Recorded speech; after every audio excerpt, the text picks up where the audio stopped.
guys. Yan. Bago pumasok ko sa office ni Mami, kumain muna ako sa bahay ni Mang Pipilaw. Yan. Ang labo ng salamin ko guys. Nagmo-moist. Kasi ang init po. Yan. So ito, itanong natin sa mga girls. Gising pa sila eh.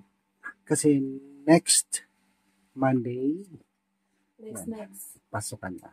So watch guys. Dali, good morning. Good morning, good evening. Good evening po. Ayan. Kumusta na kayo dito? Okay lang po. So, anong ginagawa nyo ngayon dito? Ano po ito, nag-prepare kami. Bakit sa kayo pupunta? Sa ano? Ayan guys. Ay wow, ready na talaga siya papunta ng school. Ready ka na ba talaga? Yes po, ready na po yung mga things ko, pero yung utak ko hindi pa siguro. Orientation nyo, di ba? Sa Oo, 21. pwede siguro. Oo, rin kung alamin nyo kung ano yung mga Oo, yung mga time. schedule, kung pasok nyo, kung umaga, hapon ba. Ganyan. Ay, Katleya. Katleya ba ang tawag dito? Ito to. So, parang isa lang siya, pero nandito na lahat. Ano? Binder. Oh, Ano Katleya. katleya? Ha? Tawag dyan. Yan. Ang alam mo kasi Katleya. Yan tawag lang. Ito lang. Wala, Oo. parang. Pero ano maganda yan kasi isang bitbitan na nandiyan na lahat yung mga subjects. Oo, Yan. tapos ito, importante. Tapos itong.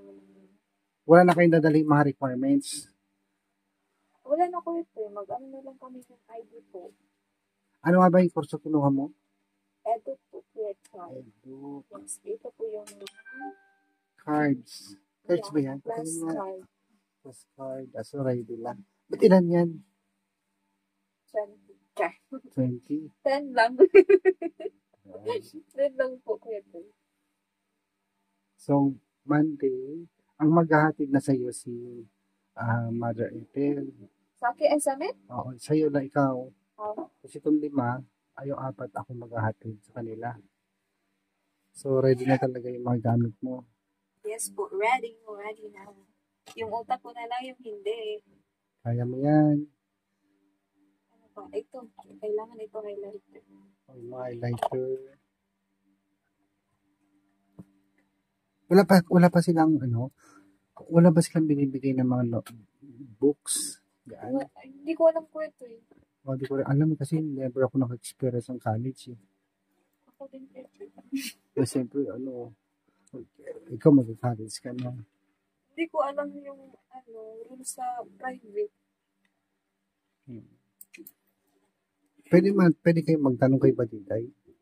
Si Badiday, 3 years na siya dyan eh. Maganda ngayon, schoolmate na kayo. Isa lang eskwela niyo nila Badiday. Yes.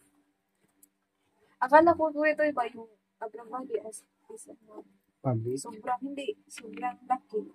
Maliit lang yan. Maliit lang pero magkasang maliit na. Pero akala ko malaki. Hindi, maliit lang siya. Maraming Pero nung araw yun yung sikat dito, yung Abra Valley. Yung pinakalumang ko ito eh. Lumang building siya. Yan na po. Ready na. Well done. Galingan nyo ha. Sa next journey ng pag-aaral. So, tingnan naman natin guys si Irene. Ayan guys. Ano naman yung preparation mo, Irene? Ba't ang dami mong dalang notebook? Hindi na siya high school. Maganda yung marami. Bagay. Requirements mo, dala mo na rin. Ano yung gamitin ko? Katulad kay yan kasi pwede nyo palitan ng laman, di ba? Pwede palitan. Ganyan ang ginagamit ko nung second year ako sa Manila. High school. Doon ako nag-high school second year. Yung yellow pad nyo, wag yung dalhin lahat. Hindi, ito yung gamitin. Ito na yung gamitin sa Oo nga, pero wag yung dalhin lahat. Kunti lang. Oo. Pwede na ganito lang. Pero hindi lang siya magpasya dito. Malit yung bag ko. Kala ko mamimili ka ng extra bag. nakaka-excited ko ng bago. Tapos ito na po yung ano ko. May requirements nyo, baka hanapin pa ulit. Ilan yung cards? Plus card. 7. Ay, 7 pila ate? 7, 8. 3, 4, 5, 6, 7. Anong oras ang pasok mo sa 7. Monday? Hindi. Baka sa Monday pa malaman paper. Sa Monday pa Hindi. malaman. Siyempre, anong oras ko kayo hahatid? Ay, syempre kuya, ito, pag butin doon, maaga. Orientation pa kasi siguro sa first day. Itanong nyo kay Baliday kasi alam ko sabay-sabay kayo.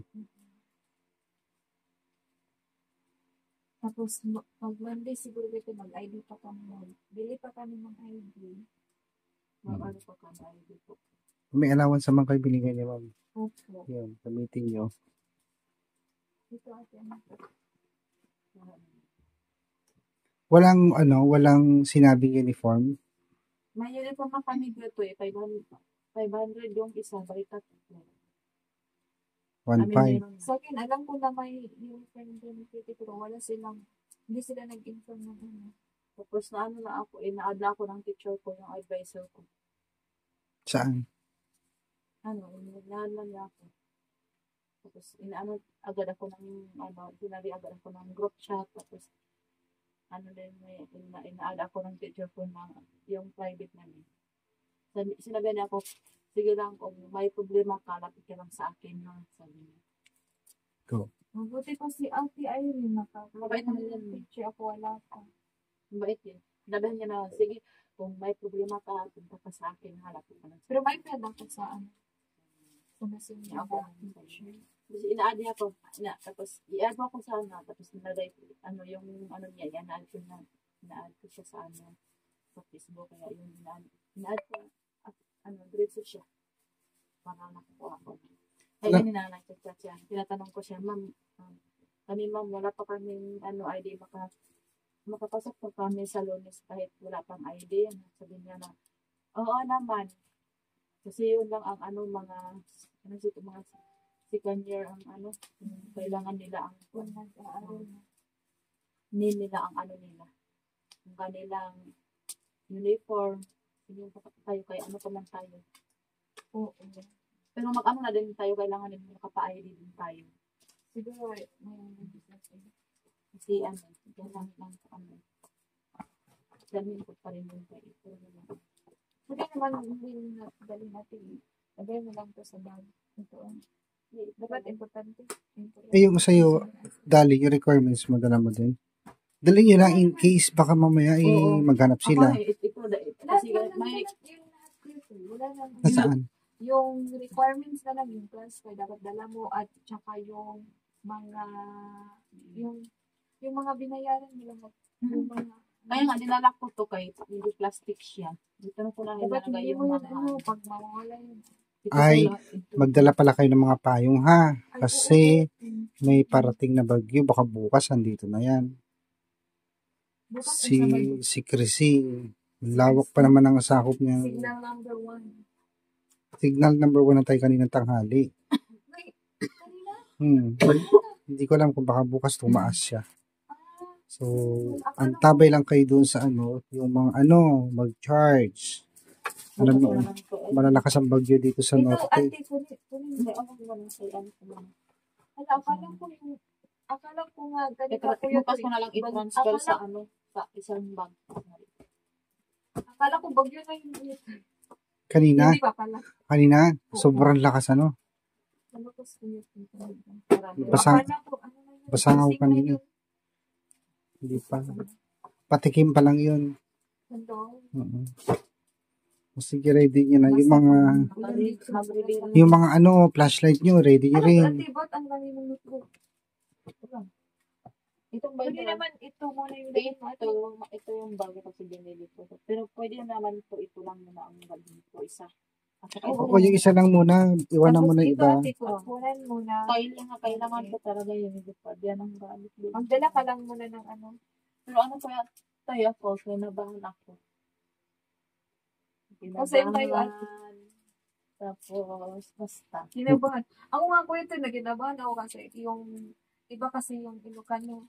Hindi ako marunong mag-Ilocano, kaya, Kahit naman sila dati hindi marunong eh. Pero sila ngayon nakakaintindi, hindi lang sila makapagsalita.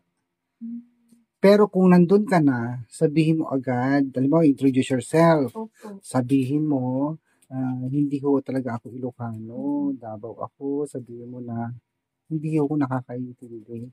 Para, magsalita sila ng Tagalog or English. Ganyan yung si Ate Balides. Oo. Si Balite, ganyan ang ginawa niya. Kaya, pag nagtuturo yung teacher, hindi siya Ilocano. Pay pa ako. English or Tagalog. Pay. Okay. So, sige na. Mag-ready na kayo.